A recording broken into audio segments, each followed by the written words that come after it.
அனைவருக்கும் வணக்கம். இந்த வீடியோவில் நம்ம பார்க்க போகிற டாபிக்னு பார்த்தீங்கன்னா letter writing formal and informal. ரொம்ப ரொம்ப இம்பார்ட்டன்ட் டாபிக் இது. ஏன்னா புது சிலபஸில் லெட்டர் ரைட்டிங் கொடுக்கப்பட்டிருக்கு. அதே சமயம் பழைய சிலபஸில் அந்த டாபிக் கிடையாது. ஓகேங்களா? ஸோ இந்த லெட்டர் ரைட்டிங்கில் எப்படியெல்லாம் கொஸ்டின் கேட்பாங்க, என்ன ஃபார்மேட்டில் இருக்கும் அப்படிங்கிறத ஓவராலாக ஜஸ்ட் இந்த பிடிஎஃப்ல நான் கொண்டாந்துட்டேன். ஓகேங்களா? ஸோ லெட்டர் ரைட்டிங்னா என்ன, ஃபார்மல்னா என்ன, இன்ஃபார்மல்னா என்ன அப்படிங்கிற டீட்டெயிலில் ஃபுல்லாக அந்த வீடியோவில் பார்த்துடலாம். ஓகேங்களா? ஓகே, ஃபஸ்ட்டு லெட்டர் ரைட்டிங்னா என்ன? Letter writing is an important skill for communication in both personal and professional life. Letter ரைட்டிங்கிறது ஒரு இம்பார்ட்டன்ட் ஸ்கில் கம்யூனிகேஷனில். ஓகேவா? பர்சனலுக்கும் சரி, ப்ரொஃபஷனல் லைஃபுக்கும் சரி. Letters are broadly classified into formal letters and informal letters. இதை ரெண்டு வகைமா பிரிக்கலாம். என்னன்னா, ஒன்று ஃபார்மல் லெட்டர், இன்னொன்று இன்ஃபார்மல் லெட்டர். ஓகேவா? ஓகே, அடுத்து பார்த்தீங்கன்னா டைப்ஸ் ஆஃப் லெட்டர். என்னென்ன டைப்ஸ் எல்லாம் இருக்கு? ஒன்று ஃபார்மல் லெட்டர், இன்னொன்று இன்ஃபார்மல் லெட்டர். இதெல்லாம் ஃபார்மல் லெட்டர்? அஃபிஷியல் கம்யூனிகேஷன் கொடுக்குற எல்லா விஷயமுமே ஃபார்மல் லெட்டர் தான். Example, business, job application, complaint, enquiries, இது எல்லாமே பார்த்தீங்கன்னா ஃபார்மல் லெட்டர்ஸ் தான். இன்ஃபார்மல் லெட்டர்ஸ்னா என்ன அப்படின்னா, பர்சனல் கம்யூனிகேஷன். உங்களுடைய கம்யூனிகேஷன் வந்து பர்சனல் கம்யூனிகேஷனாக இருக்குது அப்படின்னா அந்த லெட்டர்ஸ் எல்லாமே இன்ஃபார்மல் லெட்டர்ஸ்னு அர்த்தம். எக்ஸாம்பிள் பார்த்தீங்கன்னா ஃப்ரெண்ட்ஸு, ரிலேட்டிவ், இன்விடேஷன், இது எல்லாமே இன்ஃபார்மல் லெட்டர்ஸில் வரும். நல்ல ஒரு விஷயம் புரிஞ்சுக்கோங்க, ஃபார்மல் லெட்டரா இன்ஃபார்மல் லெட்டரான்னு கண்டென்ட்டை வச்சு தான் முடிவு பண்ணணும். கொடுக்குற ஆளை வச்சோ கொடுக்குறவங்கள வச்சோ முடிவு பண்ணக்கூடாது. புரிஞ்சுங்களா? தெளிவாக தெரிஞ்சுக்கோங்க. ஏன்னா இப்போ ஒரு ஆஃபீஸில் ஒர்க் பண்ணிட்டு இருக்கோம். ஆஃபீஸில் பழகினதுக்கு ஒருத்தவங்களுக்கு இன்விடேஷன் வைக்கிறோம். அவரும் நம்மளும் சந்திச்ச இடம் வந்து ஆஃபீஸாக இருக்கலாம். அதனால நம்ம ஆஃபீஸில் வேலை பார்க்குற ஒரு ஆளை கொடுக்குறோம் அப்படின்ட்டு வந்து அது அஃபிஷியல் கம்யூனிகேஷன் கிடையாது, அது ஃபார்மல் லெட்டரில் வராது.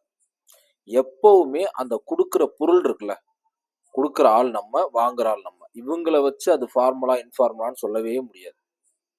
நடுவில் அந்த லெட்டர் இருக்குல்ல, அந்த லெட்டருக்குள்ள என்ன விஷயம் இருக்கு அதை வச்சுதான் நம்ம என்ன பண்ண முடியும், அது ஃபார்மல் லெட்டரா இன்ஃபார்மல் லெட்டரான்னு முடிவுக்கு வரணும். ஓகேவா? ஓகே, இப்போ ஃபார்மல் லெட்டர் அப்படிங்கிறத ஃபர்ஸ்ட் இன்டெப்தா பார்த்துடலாம். Formal letter format. First formal லெட்டருக்குன்னு ஒரு ஃபார்மேட் இருக்கு. என்னன்னா, இப்படிதான் எழுதணும், இந்தந்த விஷயங்கள் இருக்கணும் ஃபார்மல் லெட்டர்ல, இந்த ஆர்டர் படி கண்டிப்பா இருக்கணும் அப்படின்னு தெளிவா உங்களுக்கு எடுத்துட்டு வந்திருக்கேன். ஓகேவா? ஃபர்ஸ்ட் ஃபார்மல் லெட்டர் என்ன இருக்கணும் அப்படின்னா, சென்டர் அட்ரஸ். சென்டர் அட்ரஸ் எங்கிறது யாரு அப்படின்னா, அனுப்புறவங்க. நம்ம பேர் இருக்கணும், நம்ம அட்ரஸ் இருக்கணும். ஓகேவா? ஏன்னா இது ஒரு ஃபார்மல் லெட்டர். எந்த லெட்டரா வேணா இருக்கட்டும், சென்டர் அட்ரஸ் கண்டிப்பா இருக்கணும். ஏன் அப்படின்னா, போய் சேர்றவங்களுக்கு யாரால் அந்த செய்தி அனுப்பப்பட்டதுன்னு முதல் தெரியணும்ல. அதான first rule. So centre address கண்டிப்பா இருக்கும். அடுத்த டேட், நம்ம என்னைக்கு அனுப்பணும் அப்படிங்கிறது அவங்களுக்கு ரொம்ப தெளிவா தெரியணும். ஓகேவா? ஏன்னா அனுப்புற டேட்ல இருந்து இத்தனை நாள் ஆச்சு, அனுப்புற டேட்ல இருந்து இன்ஃபர்மேஷன், இந்த டேட்ல நான் அனுப்பியிருக்கேன் அப்படின்னு நமக்கு பின்னாடி ரெஃபரன்ஸ்க்காக கண்டிப்பா என்ன தேவை, டேட் வந்து கண்டிப்பா தேவை. மூணாவது, ரிசீவர் அட்ரஸ். யாருக்கு அனுப்புறோம், இந்த லெட்டர் யாரை போய் சேரணும், யாருக்கிட்ட போய் அடையணும் அப்படிங்கிற அவங்களுடைய அட்ரஸ், ரிசீவர் அட்ரஸ் இருக்கும். ஓகேவா? ஓகே, ரிசீவர் அட்ரஸ்ங்கிறது டைரக்டா அந்த லெட்டரை பிரிக்கும் போதே இருக்கணும். ஓகேவா? லெட்டரை பிரிக்கும் போதும் உள்ளே இருக்கணும். இல்லை இங்கேருந்து ஒரு என்வலப் கவரில் அனுப்புகிறோம், இல்லை ஒரு போஸ்ட்டில் அனுப்புகிறோம் அப்படின்னா வெளியே எழுதுறது வேற. பட் நான் சொல்கிறது லெட்டருக்குள்ளே இருக்க கண்டென்ட்டை பற்றி மட்டும் தான் இப்போ சொல்லிட்டு இருக்கோம். லெட்டருக்குள்ளேயே என்ன இருக்கணும், ரிசீவர் அட்ரஸ் கன்ஃபார்மாக இருக்கணும். ஓகேவா?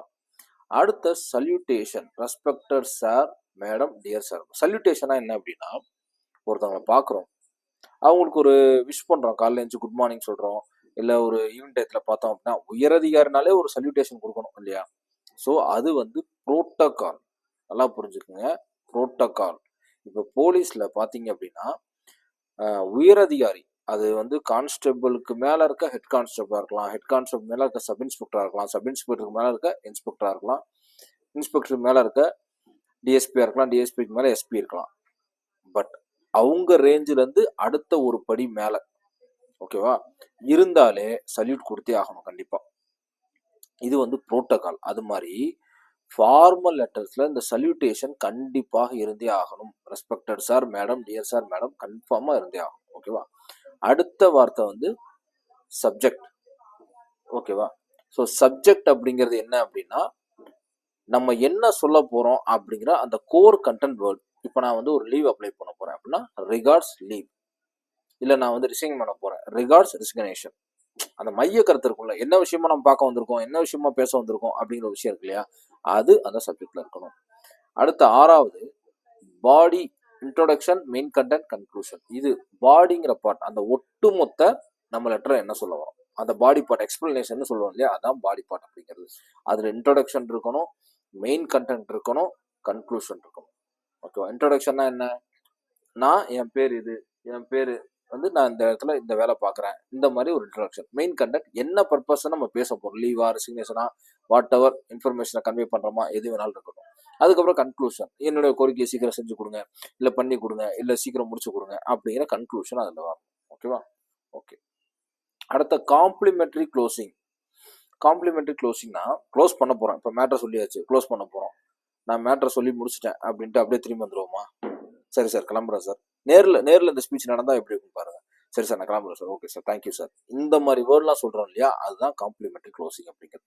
அப்போ அந்த இடத்துல என்ன பண்ணணும், தேங்க்யூ சொல்லிட்டு யுவர் சின்சியர்லி, யுவர் ஃபெய்த்ஃபுல்லி அப்படிங்கிற அந்த காம்ப்ளிமெண்ட்ரி க்ளோசிங் கண்டிப்பாக கொடுக்கணும். கடைசியாக name and designation if applicable. Name compulsory போடணும், டிசிக்னேஷன் உங்களுக்கு இருந்தால் கம்பல்சரி அதில் டிசிக்னேஷன் போடணும். ஓகேவா? ஸோ இந்த 8 பாயிண்ட் வந்து கண்டிப்பாக ஃபார்மல் லெட்டரில் இருந்தே ஆகணும். ஓகேவா? ஸோ இந்த 8 பாயிண்ட் கம்பல்சரி ஃபார்மல் லெட்டரில் இருக்கணும். இப்போ இன்ஃபார்மல் லெட்டர் ஃபார்மேட் என்னன்னு பார்க்க போகிறோம். ஃபர்ஸ்ட் பார்த்தீங்கன்னா சென்டர் அட்ரஸ், யார் அனுப்புகிறான்னு கம்பல்சரி தெரியணும். ஓகேவா? இல்லாட்டி முட்டை கடிதாசி ஆயிரும். ஓகேவா? ஸோ இன்ஃபார்மல் லெட்டர்லையும் கண்டிப்பாக சென்டர் அட்ரஸ் இருக்கணும், கண்டிப்பாக டேட் இருக்கணும். ஓகேவா? டேட் ஏன் இருக்கணும், இன்னைக்கு அனுப்பியிருக்கேன், இல்லை இத்தனாம் தேதி அனுப்பியிருக்கேன் அப்படின்னு அந்த நாட்குறிப்பு கண்டிப்பாக இருக்கணும். அடுத்த ரிசீவர் அட்ரஸ் இங்கே இல்லை. ஏன் ரிசீவர் அட்ரஸ் இல்லை? ஏன்னா இன்ஃபார்மல் லெட்டர் என்ன பண்ணுவோம், நம்ம ஒரு ஃப்ரெண்டுக்கு எழுதுறோம், டூ அப்படின்னு போட்டு மை ஃப்ரெண்ட், அவன் அட்ரஸ்லாம் எழுதிருப்பான். அது வெளியில கவர்ல சென்ட் போஸ்ட் பை எழுதுறதுல அது வேற. நான் சொல்றது லெட்டர் ஃபார்மேட், உள்ள அட்ரஸ் மென்ஷன் பண்ண தேவையில்லை. ஏன்னா டைரக்டாவே நம்ம என்ன செய்யலாம், இது இன்ஃபார்மல் லெட்டர், அவன் நம்ம ஃப்ரெண்டு, ஸோ அவனை இவனுக்கு தான் போகணுங்கிற அவசியம் கிடையாது. ஸோ டைரக்டாவே என்ன பண்ணிடலாம், அனுப்பிடலாம். டியர் அப்படின்னு ஆரம்பிச்சு சல்யூட்டேஷனோட ஆரம்பிச்சிடலாம். Salutation, dear my dear dearest, ஏதோ ஒன்று சொல்லி தானே ஆரம்பிப்போம். அன்புள்ள, ஓகேவா, அன்புள்ள, நலம் நலம் மரிய ஆவல், அந்த மாதிரி காதல் கோட்டி படத்தில் வர்ற மாதிரி அப்படி தானே ஆரம்பிப்போம். ஸோ அப்போ டைரக்டாக சல்யூட்டேஷனில் போயிடும். ஓகேவா? அடுத்த இங்கேயும் பாடி கண்டென்ட் இருக்குது, இன்ட்ரோடக்ஷன், மெயின் கண்டென்ட், கன்க்ளூஷன். என்ன வேணாலும் இருக்கலாம். இது இன்ஃபார்மல் லெட்டர்னு சொல்லியாச்சு, எதை பற்றி வேணாலும் நீங்கள் எழுதலாம். இன்ஃபார்மல் லெட்டர் தான், introduction, main content, conclusion. So அந்த ஏரியா இருக்கும். அடுத்த காம்ப்ளிமெண்ட்ரி க்ளோஸ், இங்கே என்ன செய்வோம், அப்படியே பேசிட்டு வரேன் நண்பா, இல்லை வர்றேன் கிளம்புறேன் அப்படின்னு ஒரு காம்ப்ளிமெண்ட் கொடுக்கலாம். அதே மாதிரி இங்கே யுவர்ஸ் லவ்விங்லி யுவர்ஸ் ட்ரூலி. ஓகேவா? கீழே கடைசியாக நம்ம கையெழுத்து, இப்படிக்கு சிக்னேச்சர். ஓகேவா? இந்த இடத்துல டிசிக்னேஷன் கம்பல்சரி போடக்கூடாது. ஓகே, ஏன்னா இது ஃபார்மல் லெட்டர் கிடையாது. ஸோ லெட்டர் ரைட்டிங்கில் இப்போ எப்படியெல்லாம் கேள்வி கேட்கலாம் அப்படின்னா, கண்டிப்பாக குரூப் 2 ப்ரிலிம்ஸில் ஒரு லெட்டரை கொடுத்து இந்த லெட்டர் எழுதுங்கன்னு சொல்லவே மாட்டாங்க. ஏன்னா அது இம்பாசிபிள். இங்கே வாட் இஸ் வாட் கொஸ்டின் தான் தெரிஞ்சு போச்சு. ஒருவேளை இன்ஃபார்மல் லெட்டரில் டிஸ்டினேஷன் போடணுமா கூடாதா, இல்லை ஃபார்மல் லெட்டரில் டிஸ்டினேஷன் போடணுமா கூடாதா, இல்லை இன்ஃபார்மல் லெட்டரில் ரிசீவர் அட்ரஸ் இருக்கணுமா கூடாதா, கம்பல்சரி கேட்கலாம்ல. லெட்டர் எழுத சொல்ல போகிறது கிடையாது, கன்ஃபார்மாக நமக்கு தெரியும். அப்போ என்னென்ன ரூல்ஸ் அண்ட் ரெகுலேஷன் இருக்குன்னு தான் அதில் தான் கேள்வி வரப்போகுது இல்லையா. ஸோ அது ரொம்ப ரொம்ப இம்பார்ட்டன்ட். ஓகேவா? இப்போ உங்களுடைய புரிதலுக்காக types of formal letters with exam. இந்த ஃபார்மல் லெட்டர்ஸ் ஃபார்மேட்லேயே சில சின்ன சின்ன லெட்டர் உங்களுக்காண்டி எடுத்துட்டு வந்திருக்கேன். என்னன்னா, இப்போ அப்ளிகேஷன் ஃபார் லீவ் தான் எழுதணும். இப்போ example, requesting leave due to illness, இங்க இருந்தா லெட்டரே ஆரம்பிக்குது. இதெல்லாம் பார்த்தீங்கன்னா எக்ஸாம்பிள். ஓகேவா? Requesting leave due to illness, உடம்பு சரியில்லாத ஒருத்தர் லீவ் அப்ளை பண்ண போறாங்க. நான் சொன்னேன் பார்த்தீங்களா, டேட்டா ஃப்ரம் நம்மளுடைய சென்டர் அட்ரஸ் இங்கே நான் வரணும். அதுக்கப்புறம் டூ கம்பல்சரி வந்திருக்கு பாருங்க, ரிசீவர் அட்ரஸ் கம்பல்சரி வந்திருக்கும். ஓகேவா? ஓகே. அடுத்து சொன்னா டேட் இருக்கா, டேட். ஓகே. அடுத்த சப்ஜெக்ட், ரெக்வஸ்ட் ஃபார் என்ன சப்ஜெக்டோ அந்த சப்ஜெக்ட். அடுத்த சல்யூட்டேஷன் இருக்கா, அடுத்த பாடி கண்டென்ட் இருக்கா, இதுதான் பாடி கண்டென்ட். அடுத்த தேங்க்யூ காம்ப்ளிமெண்டரி இருக்கா, நம்ம நேம் இருக்கா. ஓகே. இந்த இடத்துல டெஸ்டினேஷன் இருந்துச்சுன்னா டெஸ்டினேஷன், நான் சேனலுக்கு சேனல் பேர் போட்டிருக்காலும் டெஸ்டினேஷன் போடல. ஓகேவா? அடுத்து அப்படியே ஒரு கம்ப்ளைண்ட் லெட்டர், இது எல்லாமே ஃப்ரெண்டுக்கு அனுப்பலை, அது எல்லாமே ஃபார்முலா தான் வரும். அதே மாதிரி டூ அட்ரஸ் இருக்கும், டேட் இருக்கும், சப்ஜெக்ட் இருக்கும், ரெஸ்பெக்டட் சல்யூட்டேஷன் இருக்கும், அதுக்கப்புறம் காம்ப்ளிமெண்ட்ரி இருக்கும், நேம் அண்ட் டெஸ்டினேஷன் இருக்கும். ஒரு அப்ளிகேஷன் அப்ளை பண்ணுறோம், டு யாருக்கு அப்ளை பண்ணுறோம், ரிசீவர் அட்ரஸ் இருக்கும், டேட் இருக்கும், சப்ஜெக்ட் இருக்கு, பாடி ஆஃப் த லெட்டர் இருக்கு, காம்ப்ளிமெண்ட்ரி இருக்கு, ஸோ நேம் இருக்கு. ஓகேவா? ஓகே. அடுத்த types of informal letters with example. Types of informal letters with example. Letter to a friend. இப்போ ஃப்ரெண்டுக்கு இன்ஃபார்மல் லெட்டர்ஸில் சில எக்ஸாம்பிள் பார்க்க போகிறோம்.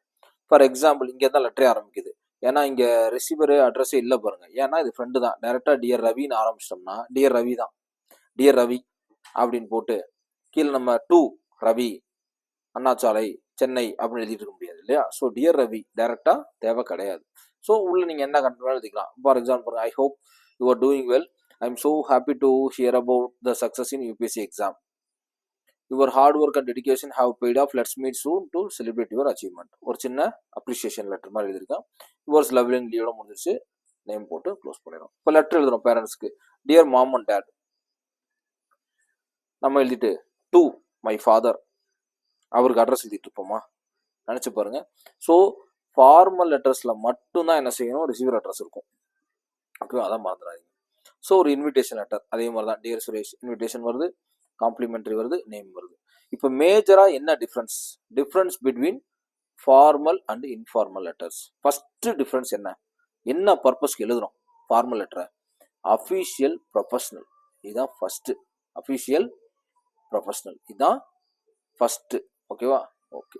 அடுத்த இன்ஃபார்மல் லெட்டரில் பர்சனல் கம்யூனிகேஷன். இன்ஃபார்மல் லெட்டர் இது பர்சனல் கம்யூனிகேஷன், இங்கே அஃபீஷியல் அண்ட் ப்ரொஃபஷனல். ஓகேவா? என்ன டோன்ல இருக்கணும்? ஃபார்மல் லெட்டர் எப்பயுமே பொலைட்லையும் ப்ரொஃபஷனலாகவும் இருக்கும். ஓகேவா? ஃபார்மல் லெட்டர் எப்பயுமே பொலைட்லையும் ப்ரொஃபஷனலாகவும் இருக்கணும். இன்ஃபார்மல் லெட்டர் வந்து ஃப்ரெண்ட்லியாகவும் எமோஷனலாகவும் இருக்கலாம். ஓகேவா? ஃபார்மல் லெட்டர் எப்படி இருக்கணும்? நம்முடைய லெட்டரிங் வேர்ட்ஸ் வந்து ரொம்ப பொலைட்டாக இருக்கணும், ஹார்ஷான வேர்டை உள்ளே யூஸ் பண்ணக்கூடாது, ரொம்ப ப்ரொஃபஷனலான வேர்டாக இருக்கும். இன்ஃபார்மல் லெட்டரில் ஃப்ரெண்டை வந்து நீங்கள் என்ன பண்ணலாம், ஓடான்னு பேசலாம், இல்லை அவனை திட்டலாம், என்ன வேணாலும் பண்ணலாம். பட் ஆனால் இங்கே அது பிரச்சனை இல்லை. ஸோ ஃப்ரெண்ட்லியாகவும் இருக்கலாம், எமோஷனலாகவும் இருக்கலாம். அடுத்து இதோட ஸ்ட்ரக்சர் வந்து பாருங்க, ஃபிக்ஸ்டு ஃபார்மேட் இப்படி தான் இருக்கணும். ஸோ ஃபிக்ஸ்டு ஃபார்மேட் எப்படி நான் சொன்ன ஃபார்மேட்டில் ஃபஸ்ட்டு சென்டர் அட்ரஸ்ஸு, அடுத்த டேட்டு, அடுத்த ரிசீவர் அட்ரஸ்ஸு, அடுத்த சப்ஜெக்ட்டு, அடுத்த சல்யூட்டேஷன், அடுத்த காம்ப்ளிமெண்ட்ரி, அடுத்த நேம் வித் டெஸ்டினேஷன். ஓகேவா? இப்படி தான் இருக்கும். இங்கே ஃப்ளெக்சிபிள் ஃபார்மேட், இங்கே எப்படி வேணாலும் இதெல்லாம் அவங்க வந்து ஒன்றும் உங்களை ஃப்ரெண்ட்ஸ் வந்து உங்களை வந்து கேட்க போகிறல, நீ ஏன்ப்பா ரிசீவர் அட்ரஸ் போடல, ஏன் கையெழுத்து போடலாம், ஒன்றும் கேட்க போடல. ஸோ இது எப்படி வேணாலும் நீங்கள் மாற்றிக்கலாம். சல்யூட்டேஷனில் இங்கே டியர் சார் மேடம்னு ஆரம்பிக்கணும். இங்கே அந்த ரெஸ்பெக்ட் இருக்குன்னு அவசியம் இல்லை, டியர் ஃப்ரெண்ட் ஆர் டியர் நேம்னே கூட ஆரம்பிக்கலாம். ஓகேவா? ஸோ க்ளோசிங் இங்கே எப்படி இருக்கும்? Yours faithfully and sincerely, yours lovingly and truly, இப்படி இருக்கும். ஃபெய்த்ஃபுல்லி சின்சியர்லிங்கிற வார்த்தைக்கும் லவ்விங்லி ட்ரூங்கிற வார்த்தைக்கும் ப்ரொஃபஷனல் நிறைய இருக்கு. ஃபெய்த்ஃபுல்லி சின்சியர்லிங்க தான் உண்மையிலே ப்ரொஃபஷனலாக ஃபார்மலாக யூஸ் பண்ணுற வேர்டு. லவ்விங்லி ட்ரூலி வந்து எப்படின்னா டைரக்டாக எப்படி சொல்றது, அது ஃபார்மல் கிடையாது, இன்ஃபார்மல் வேர்ட்ஸ். ஓகேவா? ஓகே. இப்போ அடுத்த பாருங்க, tips for effective letter writing.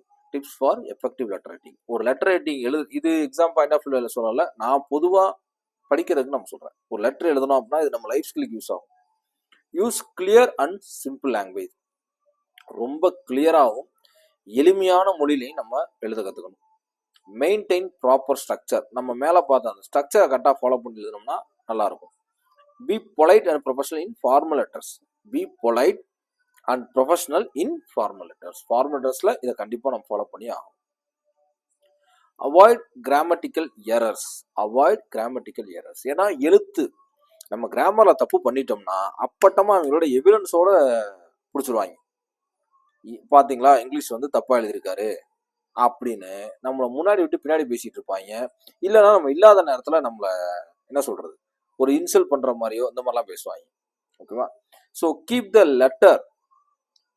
The letter conscious and to the point. ரொம்ப கான்சியஸா ஒவ்வொரு பாயிண்ட்டையும் எழுதணும். ஓகேவா? இன்னொன்று, இந்த லெட்டர் ஃபார்மேட்டை எங்கே எழுதினாலும் நீங்கள் ஃபாலோ பண்ணீங்கன்னா பெட்டர். ஓகேவா? முக்கியமாக எக்ஸாம் பாயிண்ட் ஆஃப் வியூவில் பார்த்தீங்க அப்படின்னா ஒரே ஒரு விஷயம்தான், லெட்டர் ரைட்டிங் அப்படிங்கிற டாப்பிக்கில் கன்ஃபார்மாக ஒன்று செய்யவே முடியாது. என்ன செய்ய முடியாது அப்படின்னா, லெட்டரை கொடுத்து எழுத சொல்ல மாட்டாங்க. அது தெளிவாக தெரியும். ஓகேவா? ஸோ அது நமக்கு கன்ஃபார்மாக தெரியும். அப்போ லெட்டரில் மட்டும்தான், லெட்டருக்குள்ளேருந்து மட்டும்தான் கொஸ்டின் கேட்க முடியும். ஃபார்மல் லெட்டரை பற்றியோ அல்லது இன்ஃபார்மல் லெட்டரை பற்றியோ மட்டும்தான் கொஸ்டின் கேட்கவே முடியும். ஓகேவா? ஸோ அதனால நம்ம கம்ப்ளீட் கைடில் ஃபுல்லாக கொண்டாந்தாச்சு. ஃபார்மல் லெட்டர்னா என்ன ஃபார்மேட்டில் இருக்கணும், இன்ஃபார்மல் லெட்டர்னா என்ன ஃபார்மேட்டில் இருக்கணும் அப்படின்னு தெளிவாக உங்களுக்கு கொடுத்தாச்சு. இதை மட்டும் படிச்சிங்கனாலே போதுமானது. நீங்கள் கண்டிப்பாக லெட்டர் ரைட்டிங் ஃபார்மல் இன்ஃபார்மலில் தெளிவாக ஆன்சர் பண்ணிடலாம். புக் பேக்லையும் இருக்குது. 6th 7th 8th எல்லாத்துலேயும் கொஞ்சம் கொஞ்சம் லெட்டர் ரைட்டிங் கொடுத்துருக்காங்க. ஆனால் என்ன கொடுத்துருக்காங்கன்னா, டைரெக்டாக ஒரு ஸ்டோரியை கொடுத்து இவங்களுக்கு எழுதுங்க அப்படின்னு இந்த மாதிரி கொடுத்துருக்காங்க. பட் ஆனால் 11th 12th நான் சொன்ன இந்த கண்டென்ட் எல்லாமே வருது. லெட்டர் ரைட்டிங்னா அஃபிஷியலாக எப்படி இருக்கணும், இன்ஃபார்மலாக எப்படி இருக்கணும், என்னென்ன வேர்ட்ஸ் யூஸ் பண்ணி இது எல்லாமே வருது. பட் நான் ஓவராலாக எடுத்துட்டேன் ஃபுல்லாகவே. லெட்டர் ரைட்டிங் அப்படின்னா ஃபுல்லாக வந்துடணும், அவ்வளோதான். புக் பேக்கில் உள்ளதையும் கண்டிப்பாக நம்ம படிப்போம். பட் இந்த ஓவரால் நாலேஜ் இருந்தால் தான் ஃபஸ்ட்டு மோத போகிறாங்கிற அந்த ஒரு ஃபியரை உடைக்க முடியும். ஏன்னா ஏற்கனவே இப்போ அடுத்த வருஷம் நமக்கு தெரிஞ்சிடும் லெட்டர் ரைட்டிங்னா ஓகே இந்த மாதிரி தான் கேட்குறாங்க. அப்போ அந்த பாயிண்ட் ஆஃப் வியூ படிச்சுட்டு போகலாம். எங்கேருந்து அடிப்பாங்கன்னே தெரியாது. அப்புறம் எல்லா ஆங்கிளையும் நம்ம அலாட்டாக இருக்க தானே பெஸ்ட்டு. ஸோ ஓவரால் லெட்டர் ரைட்டிங்கில் ஃபார்மல் இன்ஃபார்மலுடைய நாலேஜ் கண்டிப்பாக இருக்க வேண்டும். ஓகே, ஸோ இதோட வீடியோ முடியுது. இந்த வீடியோ கீழே உங்களுக்கு பிடிஎஃப் லிங்க் கொடுத்துருக்கேன், டவுன்லோட் பண்ணி படிங்க. நம்ம ஜென்ரல் இங்கிலீஷ் படிக்கிறவங்களுக்கு தயவு செஞ்சு அனுப்புங்க. எத்தனை லட்சக்கணக்கான பேர் படிக்கிறாங்கன்னு தெரியாது, பட் ஆனால் தயவு செய்து அனுப்புங்க. ஏன்னா ஜென்ரல் தமிழுக்கு கொடுக்குற சப்போர்ட் வந்து ஜென்ரல் இங்கிலீஷுக்கு எங்கேயுமே கிடையாது, நமக்கு தெரியும். அதனால தயவு செஞ்சு ஜென்ரல் இங்கிலீஷ்க்கும் சப்போர்ட் பண்ணுறதுக்கு இங்கே ஆள் இருக்குன்னு தெரிஞ்சாகணும். அதுதான் ஃபர்ஸ்ட் எனக்கு. ஓகேவா? Thank you so much. தேங்க்யூ.